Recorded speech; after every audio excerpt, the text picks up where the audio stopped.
Hi students, very good morning. You all are very warmly welcome for this online session. Dear student, just we will have revision what we have learned in the part 1, part 2. Yes, if we revise that part 1 and part 2, then we will understand the link will be there in our studies. Yes, just go on the page number 1 that we have started here lesson. You can see it on the screen. Yes. See, this is our lesson, and the name of the lesson is The Indian Subcontinent and History. And here we have discussed that we are going to understand the 3 points. Yes, and we have started with those points. Yes, here if you see on the first page, you will see what are the things, what are the points which we have discussed already. Yes, and we have we have finished their Thar Desert also, and now we are going to start with the Deccan Plateau. Yes, first just no we'll I'll read it and we will discuss it together. The Deccan Plateau, the region between the east coast and west coast of India, tapas of the south. Dear student, what they have given here, do you understand this? The region,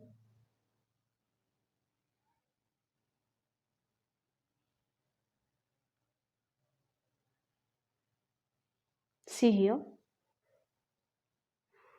the region between east and the coast at the west coast of India, tapas of the south. This region has the okay, we'll go on the next. This region has the Arabian Sea to its west and the Indian Ocean to its south and the Bay of Bengal to its east. See, here they have mentioned the four direction of the Deccan Plateau. How many directions do they have mentioned here? The four directions they have mentioned. Yes. First one, the Arabian Sea. They have given here Arabian Sea. It is at the west side of the Deccan Plateau. Yes, the Indian Ocean is this at the south side. The Bay of Bengal, it is at the east side. Yes, and the north we have discussed already. A region thus bound by the sea on the three sides is called the peninsula. See, peninsula means what? A land which is covered, means at the three sides of the land the water is there nearby the land, is called the peninsula. See, they have given here these the 3 points also we have understood: the Arabian Sea, Indian Ocean, and the Bay of Bengal. These are the three sides of the this Deccan Plateau. A major part of the Indian peninsula is occupied by the Deccan Plateau, and the major part of our Indian peninsula. See, if you consider about the Indian peninsula, the Deccan Plateau is occupied in a major part. Okay, we can go to the next. The mountain ranges of the Vindhya and Satpura are located to the north of the Deccan Plateau. What is there at the north side, dear student? At the north side, they have given the Vindhya and the Satpura are located at the north side of the Deccan Plateau. The Sahyadri mountain ranges are to its west, and at the west side the Sahyadri mountain ranges are there. They are also known as the Western Ghats, and to the Sahyadri mountain, those are at the west side, to its they have called the Western Ghat. Yes, because these mountains are at the west side of this Deccan Plateau. To the west of the Sahyadri is the coastal region of the Konkan and Malabar. And if we consider the west side of this Deccan Plateau, see the west side of the Sahyadri, it is the coastal region, and there at the west side of the Sahyadri, the Konkan and the Malabar is there.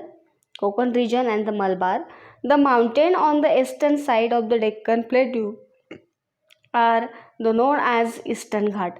Dear student, now we have discussed about the Western Ghats. The Sahyadri mountain ranges are there at the west side of the Deccan Plateau, so it's called the Western Ghats. And see, the mountain ranges are there which at the east side of the Deccan Plateau are called the Eastern Ghats. It's very easy. Deccan Plateau has fertile land where many post-Harappa agrarian culture flourished. If we learn about the Harappa civilization, Harappa culture, see, the Deccan Plateau it had the fertile land. So many the agrarian were there from the Harappa civilization. They have flourished there. Deccan Plateau was a part of the Maurya Empire, the largest in ancient India. And when we are understanding the ancient Indian history, the Maurya Empire, okay, they had the largest in ancient India. After the decline of the Maurya Empire, two several other kingdoms and smaller empires continued to flourish in this region. And when the Maurya Empire got end, there were several other kingdoms, they have came on the Deccan Plateau and they have flourished their region on the Deccan Plateau. See here, dear student, up to here we have understood about Deccan Plateau and it's very easy to understand. Yes. Okay, we can go to the next point is the fifth. Just we'll see what is the coastal region. Here you can see the what is given here. See the coastal region. I'll underline this so you can understand it very easily. From the time of Harappa civilization, ancient India had trade relations with the western countries.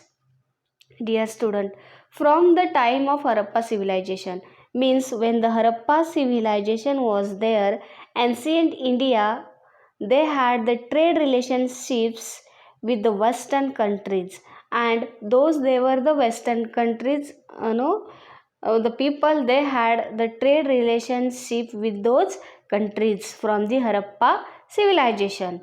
This trade was carried on by sea, and the trade it was carried by the sea. Sea route was used for this trading. Therefore, India had developed contact and interactions with the foreign culture and people of the seaports. Those the countries were there because of this trade relationship. The India had developed contact and the interactions with the foreign cultures. They understood, they learned the foreign culture. Yes, because by using these seaports. Later on, land route came to be used for trade and transport. First, when they have started trading with the other countries which were there nearby India, so first they used sea route. Then later on they have started to use the land route. Yes, for the transport of the trade, but the importance of sea routes did not diminish. See, even they have started using land route, but the importance doesn't diminish. Okay, here we have finished the coastal region. Now we can turn to the island in the sea. Okay, how is the island and what is they are telling here, we can understand it here. 6th point of this lesson, the island in the sea. Here see the island in the sea. Andaman and Nicobar are the Indian island in the Bay of Bengal. Dear student, it's the GK question. See Andaman and Nicobar, these are our Indian island and they are in where? In the Bay of Bengal. Lakshadweep is a group of Indian island in the Arabian Sea, and Lakshadweep it is also Indian island. We can tell it the group of Indian island. It is where? It is in the Arabian Sea. The location of these islands may have seen important in ancient sea trade. See, the locations of this island may have been important to the ancient sea trade. Those people, they were using the ancient trade. The importance of these islands were there when they were having the trade. The manuscript Periples of the Arthurian Sea or Handbook of the Red Sea makes a mentions of the Indian island. If we see this, the manuscript and the Periples of the Arthurian Sea, these are the books, handbook, and the Red Sea. There is the they have mentions about the Indian island in those books. It has been written by an unknown Greek seller, and one unknown, his name is not given here. One of the Greek seller, the books are written by him. Yes. Okay, dear student, if you understood these 6 points, shall we go further? Yes. Okay, here is the map. Do you have, dear students? It is in your book. Of course, it is there. See, I'll explain what they have given here. Here is the Deccan Plateau. Can you see? Yes. Here are the Himalayan mountain ranges. Here is the Bay of Bengal. Here is the Arabian Sea. Yes. Here is the Western Ghat and the Eastern Ghats. Okay, I'll just have move. See. Here is the Lakshadweep Island, Andaman and Nicobar. Here is the Indian Ocean. It's very easy for understand. Yes. Now we can go next. See, you can do this. Show the following on outline map of India.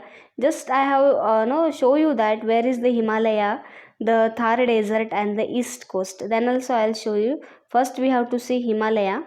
See, here is the Himalaya mountain on the map. Then what was there? Thar desert and Western Ghat. It's cannot see. I'll show you. And what we have to see? Eastern coast. See, here is they have given Eastern coast. Understood? See, and what they have given here? Here they have given the picture of Andaman Island, dear student. Now, the last point of the lesson is remain here. The Indian subcontinent. What is 1.3? The Indian subcontinent. Yes, the cities of Harappa and Mohenjo-daro are in today's Pakistan. The cities, which cities are there in today's Pakistan, dear students?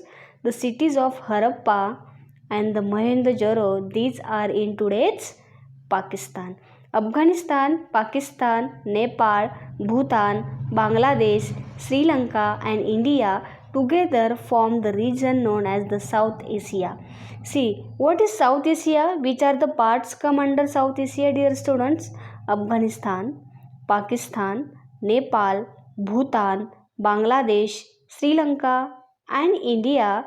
These are together forms the region of South Asia. Considering the expanse and significance of India in this region, it is also known as the Indian subcontinent. And if you see the expanse and the significance, we can call it Indian subcontinent. These are the countries. Now I have taken the names, the parts. These are the Indian subcontinent. The Harappa civilization had spread mainly in the western part of the Indian subcontinent. And when we are understanding the Harappa civilization, it had where it was spread? It was spread mainly in the northwest part of the subcontinent, Indian subcontinent. China and Myanmar, our neighboring countries, are not a part of South Asia or the Indian subcontinent. It's very important line they have given, dear student. When we are understanding the map of India, China and Myanmar, these are our neighboring countries. But these are not a part of our South Asia or the Indian subcontinent. Understood? Here only we have understand which are the parts come under South Asia, but China and Myanmar, even though these are the neighboring countries of India, are not the part of Indian subcontinent. However, they had culture and trade relations with ancient India. Even though if they are not subcontinent, then also they had the cultural and trade relations with ancient India. They have an important place in the study of ancient Indian history.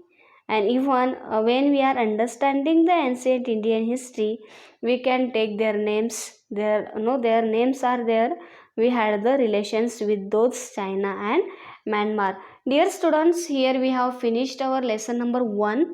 Okay, to understand, to know the answer of the exercise, I am going to make another video, and I'll share with you the link of this video. To write this question and answers, you have to see the description box, so you will get the link of the exercise of the lesson number 1. Thank you, dear students.